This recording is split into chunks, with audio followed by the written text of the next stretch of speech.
And then my first success as a gardener was when I planted some radishes.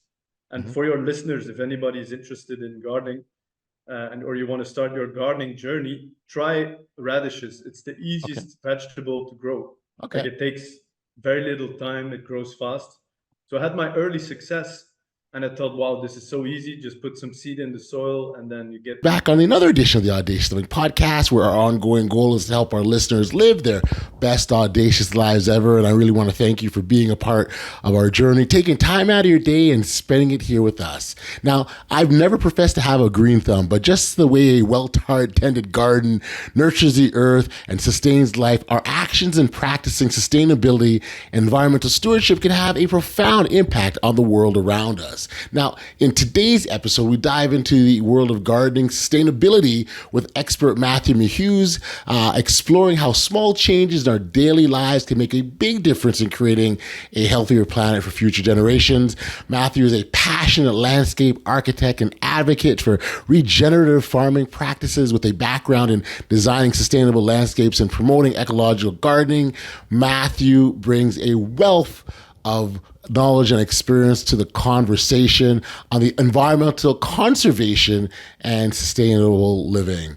His expertise in landscape, again in regenerative farming, aligns perfectly with the theme of today's episode, where we delve into the importance of gardening sustainability and its impacts on the environment. His insights and practical tips offer valuable guidance for listeners seeking to make a positive difference through their own gardening practices. So now that we've got the table all set and we're ready to go, let's turn our conversation over to Matthieu. Enjoy.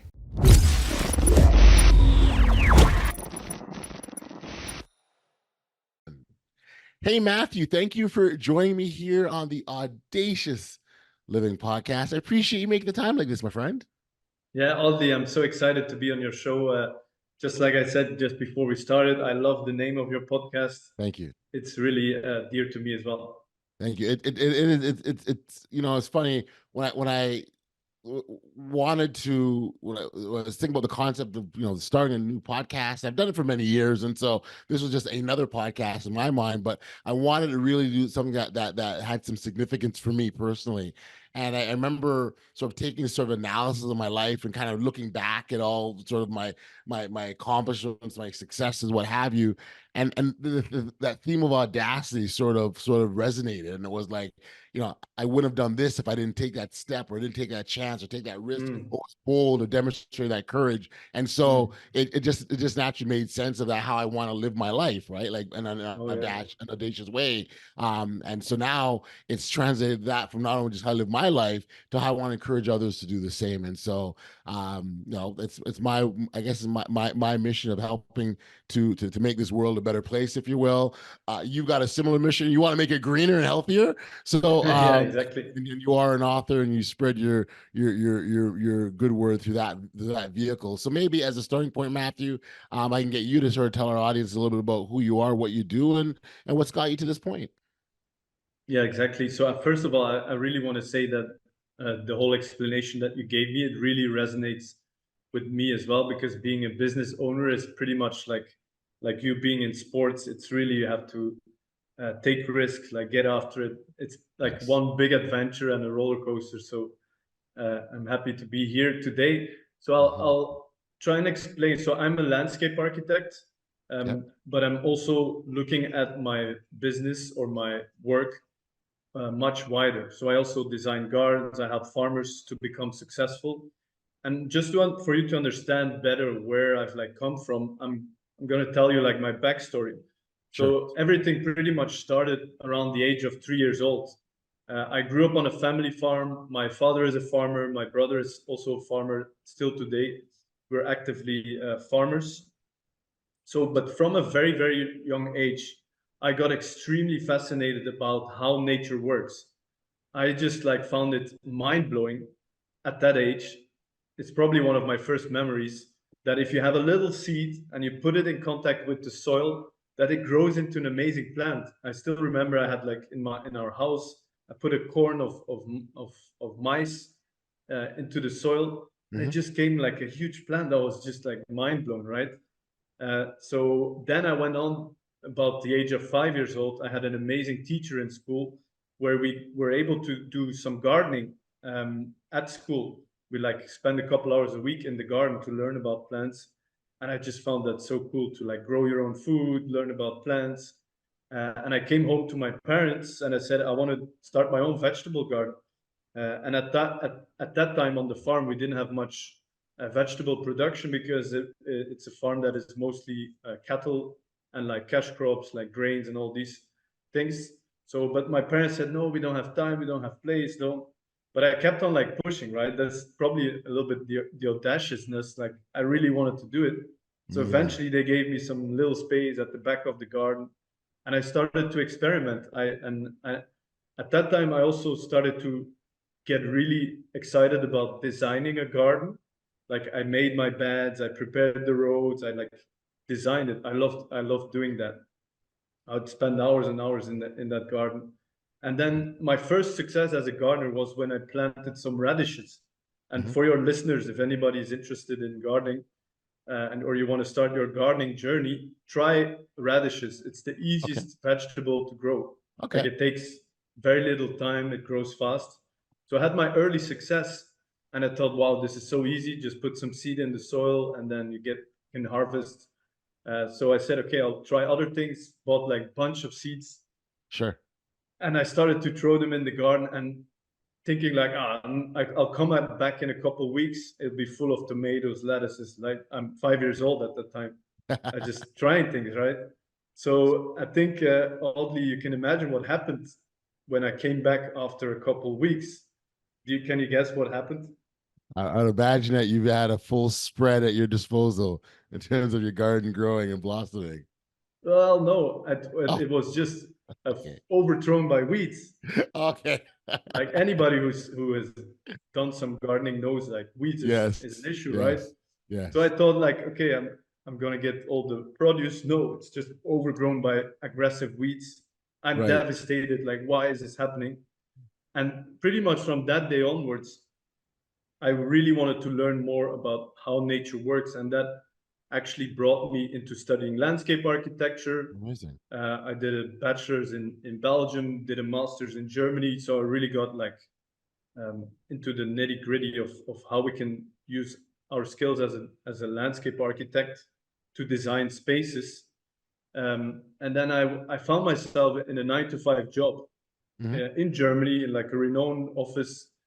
I was fitting in the box, like, okay, I got an Yeah. amazing job. Yeah. Yeah. But after doing that for like a year, I started to become depressed. Even a couple months in the job, I'm like, Wow. what is this? I have big aspirations. I'm sitting in an office, and I studied something to do like designing and being outside, and I'm just behind my computer doing like German bureaucracy, which still I'm very grateful for that experience because I Sure. really learned a lot in Germany. Like it's very professional. But then I quit my job after doing that for 2 years. I hit the road, I traveled the world, and I went to see all of the most amazing projects that have to do with ecotourism, regenerative farming, sustainable farming. Like I really soaked myself into the things that are happening all across the world. And then a couple of things happened. My life really went south. I was traveling in South America, and I got a disease from a mosquito called dengue. It's pretty much Mhm. like malaria. Right. Right. Right. So I got really sick, and from that whole experience, I started to like question, okay, what am I doing? Like I'm traveling, I'm learning. It's time to start like doing things, making changes into the world. So from that experience, I started my own business from basically being in the gutter because I had also spent all my money on traveling. I was pretty Sure. broke. Uh, I get and it. again, I'm also grateful for that experience. So, but then I went on to actively start my own company, and what we do with our company is that we offer services to both create gardens, estates, farms, everything that are both beautiful, like very aesthetic, and that are also productive and ecological. So we're bringing these two worlds together because far too often people think that an ecological or biodiverse garden looks ugly, but we can actually combine that. Right. And then I also went on to write my book, which has already received an award. It's coming up very soon. It's called Right. 12 Universal Laws of Nature, how to get the most potential out of your land. So this is probably pretty much my life's work of observing how nature works. Because if you can understand how nature works, you'll be far more successful as a gardener, even as a Right. real estate developer, because you can start to use the nature to your advantage. Far Right. too often in our world, we're trying to fight nature. We're pushing it away. We're using chemicals. It's very destructive.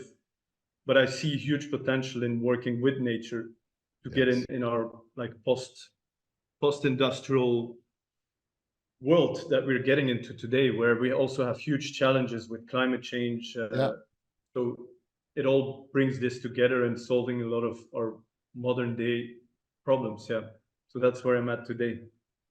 So first of all, Matt, thank you for sharing your story, and I hope you don't you pardon the pun, but I so much appreciate the fact that the seed was planted at a very young age in terms of this gardening bug, if you will, and how that's developed and sort of grown. Again, not it wasn't an intentional pun, but grown through your No, life to it's where true.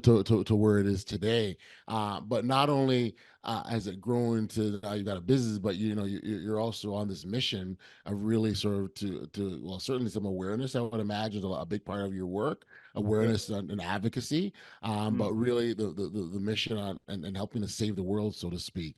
I Yeah. wonder if you sort of if you could just sort of elaborate further just on a piece and the that piece of the information awareness and what message are you getting wanting people to resonate with? Yes. So to answer that, I think it's good to like dive a little bit deeper into what our modern day problems are, right? So we have like, if there's still people that would neglect that we have a climate change happening, Hmm. I I just traveled to just look outside, like even here in Europe, it's June. We had one of the coldest Junes ever, the most rain ever. This never happened. Like each year, there's something new or extreme, right? And I think Yes. everybody that's listening here can experience that. So that's we have to be careful about that because I wouldn't say that it's a massive. Well, it's also actually an opportunity because far too often when we look into the climate change dilemma, it's very doomsday thinking, right? It's all like Mhm.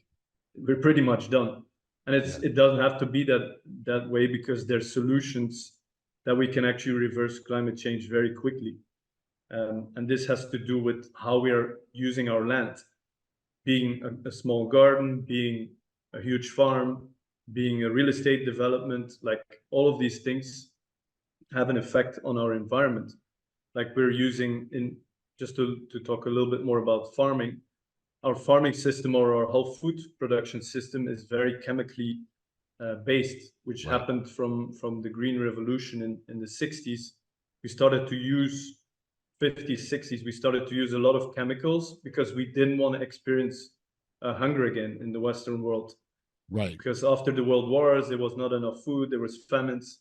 So we said we never want to experience famine again. So we started to industrialize our food production so that we have Yes. enough food. And we pretty much succeeded at that. Like most parts of the world, we solved world hunger, other than, of course, there's conflict areas. That's a different story. But Hmm. most of the places on our planet, we do have enough food. But now the way that we've actually produced food is that it's because of all the chemicals and all the input that we're doing, it doesn't have a lot of nutritional value. So Gotcha. we're eating a lot of empty calories, right?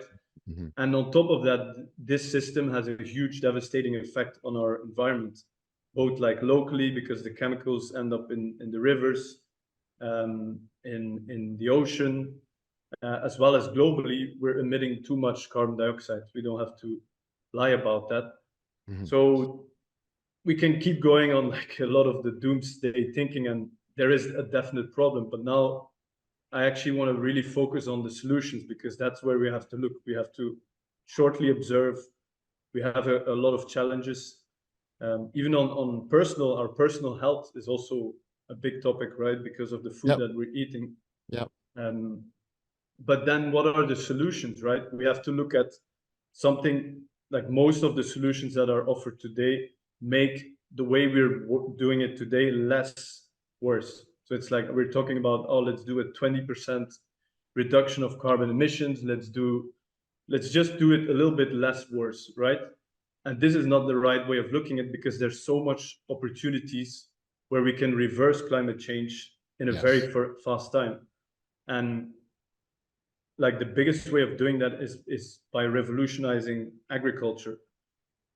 And the way that can be done is by using principles that are commonly that are brought together in what's called regenerative farming. So we're like, most of the farming today is emitting carbon dioxide. Now, if we can do it regeneratively, we can start storing carbon into the soil. Yes. We're actually harvesting way more sunlight. We're putting all of that into the soil. So this also then, because we're going to cut down on the chemicals, right, either in a transition or very abrupt, the soil starts to live again, and it will produce food that is actually healthy for us. Yes. So when we do that, the advantages are like we're solving different problems at the same time. Also, like there's a lot of immigration going on worldwide. Most of that has to do with, or a lot of it has to do with the climate. Like they're because they can't keep farming, they're moving away. So if we can find a way to grow food in any place in the world, people will not have to move from their home or from where they're born. Very good point. So that's another thing that we can solve. Like pretty much when we get into all of it, we can solve most of the problems that we're facing today. Yep. And then I'd also, yeah. No, I was going to say, because when we talk about chemicals, there's also the chemicals that are used to preserve, right? So the preservatives that are used on our natural or vegetables, and then whatever pesticides. That's the other one too. That also, we talk the introduction of chemicals. But I do it's huge. certainly hear your point loud and clear. Yeah, it's huge. Like when you talk about pesticides, the effects on our human health, it's pretty much all of the modern day and age diseases that they could see. Like there's a graph that shows the amount of chemicals that we started to introduce in farming, kind of goes parallel with the new diseases like diabetes, cancer. These are all diseases that probably weren't around before the Industrial Revolution. Right. And these mostly have to do with toxification of the body. So now if we can produce food that is extremely healthy, extremely nutritious, you can actually heal yourself and you don't have to get cancer treatment. You can actually save a lot of money by going into that. Now, I think in a certain way, we still have a gap, right? Because it's still a little bit of wishful thinking. Most production, 95% of the food that's produced, we should not really be eating. That's kind of the frightening truth. So what I also encourage for people to do is to, when they have some spare time, start getting into gardening. Like you can grow your own food. Yes. Even if it's only a portion, you know that it's going to impact yourself, your family. You can provide food. It's also like when it comes down to food security, it's a huge topic, because like if we saw COVID hit, a lot of the shelves run empty in certain areas of the world, even in the Western world. You're right. So maybe this is just a little taste of what's still going to happen. So I think it's important for people to start learning about how to garden. Well, and there's even like a sense of pride, right? Like going and growing something, like going and pick it and go in your garden and preparing a meal from that. That's just there's an energy around that. That's just, and maybe it is simply as simple as pride, but by doing something like that is just fascinating, and that's maybe an underlying benefit that maybe people don't often recognize. But yeah, that's nice. Oh yeah, it's very satisfying and it gives you really a sense of achievement. Yes, a sense of audaciousness as well. There you go. Because you're trying something new, you're failing, you're succeeding, you're learning. Yes. So that's definitely true. And I think it is, like you said, like apart from the reasons that are kind of obvious when it comes down to the food health, there's other benefits, and I'll tell you a couple of them. But it starts to get really exciting when it comes down to your personal health, like even on your mental health as well. But first, the physical health. what happens if you start gardening, and especially if you have to do it in a way that is when you're not using the chemicals, right? Because Hmm.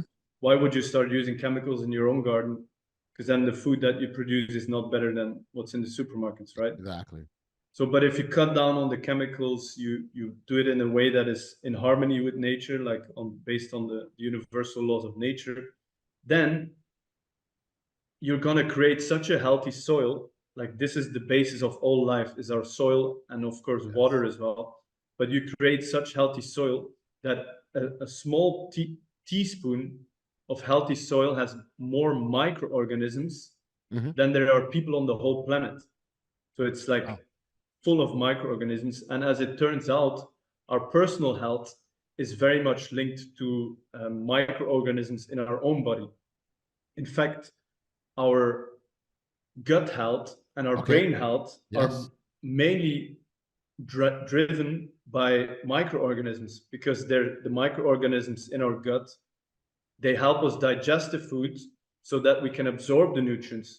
So if you Yes. have, let's say that you have an unhealthy gut system and you Yes. were still to be eating healthy, nutritious food, you would not be able to absorb that into your body because you don't have the microorganisms to help you with the digestion. Uh, So, and now the beautiful part comes in when you garden, you will be putting your hands into the soil. You have your dirty hands. Uh, and as it turns out, the microorganisms that are in the soil, you'll be able to absorb them through your skin. hmm. So you'll be gardening and you'll be in Yep. your own environment, you'll be Right. outside, it's already doing exercise. But on top of that, the microorganisms are going to get absorbed into your body and you'll instantly feel better. Like I Oh. even tell people that if you have like any problem in your life or you're struggling with something, or you have like you're kind of stuck in life, Yep. go outside and work in your garden and you'll find so many answers, because it's really inspiring. And like I said, it has to do with the gut health, but also our brain health is also full of microorganisms, so it Yes. helps you to think better. Your mental health will improve extremely. So it's just, yeah, the That's benefits are something I've pretty never, endless. sorry about that's I've never heard of that. So thank you for sharing that, the connection, especially the gut health. I had no idea, but as you explained, the microorganisms, they play a big role in helping to Yeah, our definitely. system to function properly. Yes, exactly. And there's like, this is another kind of alarming proof of it, is that the biggest growing business in the healthcare system is supplements. So people feel like we're eating, but we don't have enough nutrition. So everybody's taking supplements. Right, right, Also, right. we're doing these, what is it called? To improve your gut health, there's also lots of things that you can drink. But imagine that you're working in your garden, you can just throw away all these supplements, and because you get everything from your own garden. And also, Wow. like, another thing is, like, if you buy a lettuce in the supermarket, it's probably traveled quite a long time, Yes. and that has an impact on the environment, even though it's not huge actually. But the most important thing is, like, after you harvest, within the first hour of like salads and greens, Yep. like most of the nutrients disappear, like they evaporate because it's so much water, Yes. so you're losing it. And most lettuces, spinach in the supermarket will have been like harvested Sure. days before, so they're actually already, even if they were to be produced in a good way, they might have already lost it, the nutrients. Whereas if you have it in your garden, you're cutting it down and Right you're away. boiling it immediately, or you're eating it Love it. No, raw, and you get everything. that's a fantastic point. Um, you said earlier, you talked about sort of restoring the health of the planet, but you said it could be done quickly, and I Hmm. find that really interesting. I wonder if you could sort of explain that a bit. Yeah, so I'll get into the nitty gritty of it. So there's science that proves that farmers, if our farming system, no, I'll put it different, that if half of our farmers would change to this model of producing regenerative food, which has also way more benefits for them because they can position themselves different in the market, they can prove that they're making healthy food. Then, if we do that, so I said half of the farmers for 7 years, Mm-hmm. we can get to pre-industrial revolution amounts of carbon dioxide. So Mm. that would pretty much solve the whole climate challenge that we're facing, Yes. because most of the carbon dioxide in our atmosphere is from the whole industrial revolution, burning fossil fuels. Yes. Um, so it would only require 7 years. Not very long at all. You're right. That doesn't take much at No. all. Right. I think that really speaks to the significance of the awareness work that you do and have been doing. Yeah. Curious sort of the response to your messaging, like, what kind of feedback you're getting. Or I think it's funny because I think this topic is one that when you talk about the health of the planet and the greenhouse effect and all that Yes. comes with it, I think people generally understand it, but how are Oh they yeah. receiving it? Um, when you mean about when it comes down to the bad news, is that what Yeah, you're asking? in terms Oh yeah, of this is a really interesting question, and there's actual research done about that.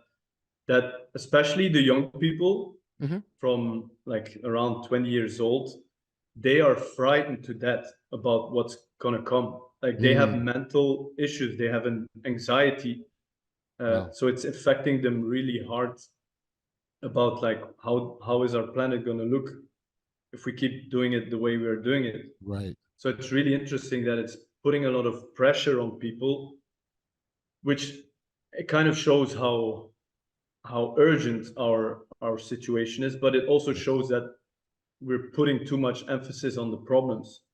We should be actually very Mm, excited about what, like the damage that we have done, and even looking at the damage, we don't have to blame anybody, because the fact that we've gone through the whole industrial revolution and that we've basically industrialized farming has allowed us to live the life standards that we have today, right? There's yep. affordable food, even though it's not healthy, but it's affordable. Like Yes. our humanity has improved so much, but now we're at a point that we show that it had a big pressure on nature, Yes. and now it's time to do it in a way that we can do it in harmony with nature, and it's completely possible. Like even there's people saying like there's too many people on the planet. It's not even true. Like um, we can handle way more people. We just have to change the way we use our land, um, Mm, and a big portion is the agricultural food system.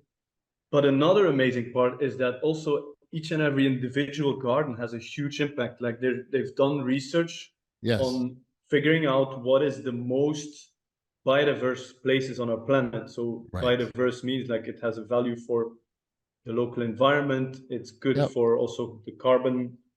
Yeah, like these are like very important places on our planet for our personal health, for the health of our planet. Yes. And what they figured out is like there's two actually. Okay. There's two places on our planet. The first one is obviously, or more obviously, is like the pristine landscapes, the national parks, the areas that are protected where there's predators, there's like a whole ecosystem going on. These are high. But what they figured out as well is that the the the the suburbs of cities where like people have all kinds of little different small gardens are as equally important or as biodiverse as these pristine landscapes, because each and every small gardener is like growing different plants, growing different shrubs, different flowers. It's super diverse if you look at it.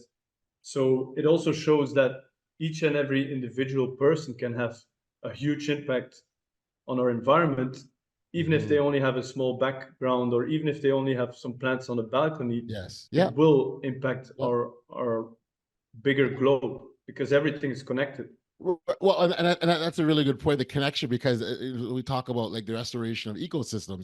That's how we do it, right? Like everyone can contribute to the solution by doing their part because of Exactly. that connection that exists. And Definitely. I think that's a piece of the message that really is important for people to understand. Because if you were to say, if you say, hey, you can help save the planet, right, by you having your own garden, people were like, huh, what are you talking about? but that's possible and feasible because of that connection, and the entire Yes. it's all one big ecosystem. Yes. Yeah. Yeah. It's kind of what, I don't know if you're familiar with the butterfly effect.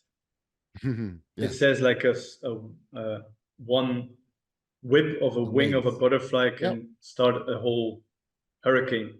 Yes. So Yeah.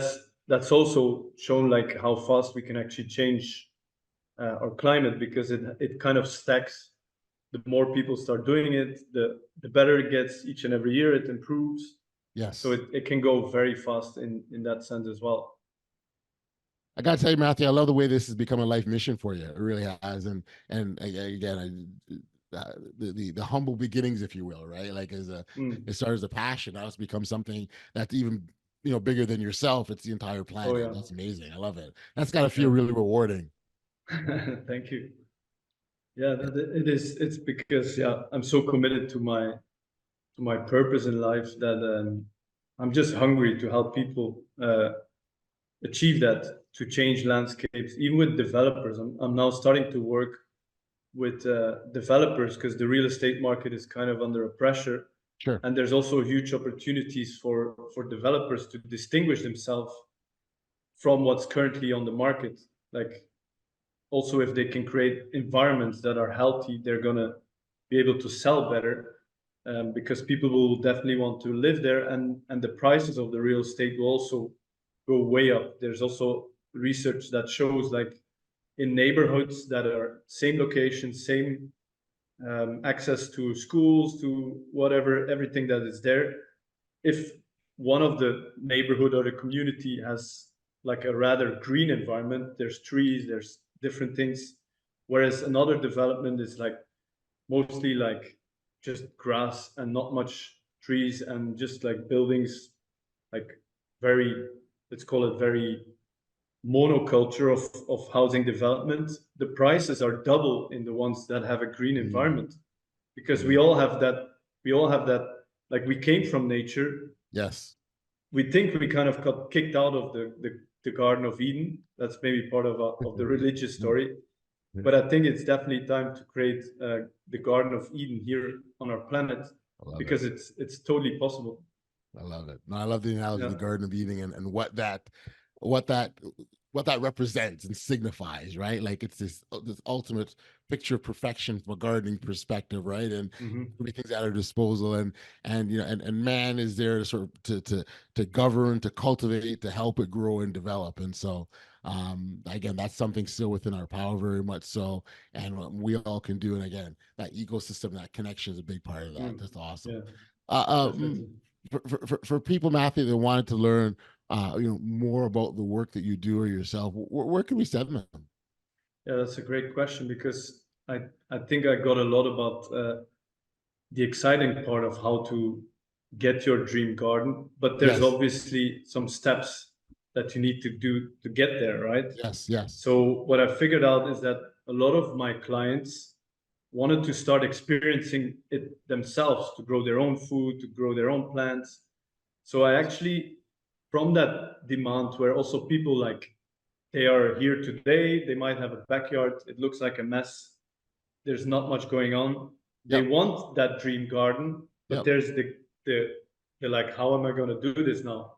They go on YouTube, they might be buying a couple books, and then they just get confused and overwhelmed, because there's so much information, and there's also a lot Yes, of misinformation of things yes. that don't work, that I really see that people need guidance and support and accountability in that. So from that whole concept, and it actually, I had the idea, but then it got kickstarted by a client. So I design private properties. It's like a done for me approach. That's obviously a premium price.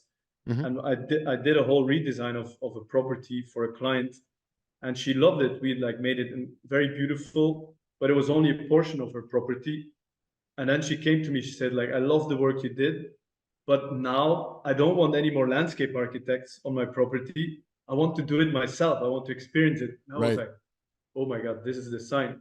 So from Yes. that, I developed my masterclass, which is called the Garden of Your Dreams masterclass. She was my first client. And we got into everything that you need to learn Again, also in a relatively short time. It Yep. only takes 9 weeks for you to learn everything that is like the essentials to get you started, to get going. So I think that that's a great way if people are like, let's go, I want to do it and I want it fast. I don't want to be looking on the internet trying to find things. Right. Uh, Beautiful. I highly encourage people to go there so they can actually go to the website gardenofyourdreams.com, and then there's some free content that you can like look at. There's some tips and tricks that I posted there, Mm. and if people feel like, okay, I really want to bring this to the next level and really start getting like an amazing garden in a pretty much in 9 weeks is what you need to learn, but you'll be looking at your garden 1 year from today. You'll be like, wow, this is even Love it. without my imagination. So if they feel like the urge to get going, they can book a call over a link that I'm going to give to you. It's over Calendly, so they can book Yeah. an free training with me, Yeah. and we'll see what is required for you to get the results. I love it. Oh, that's so awesome, and I do like the way you make it really simplified for people, and it's sort of it's that barrier of entry isn't very difficult, right? So Yeah. that's fantastic stuff, Matthew. I love what you're doing. I love the commitment. I love the passion to it. I love the audaciousness of your mission, which is Yes. fantastic. Really appreciate you taking the time for being here. Congratulations on a job well done, and all the best. Thank you, Aldi. It was a joy to be on your podcast.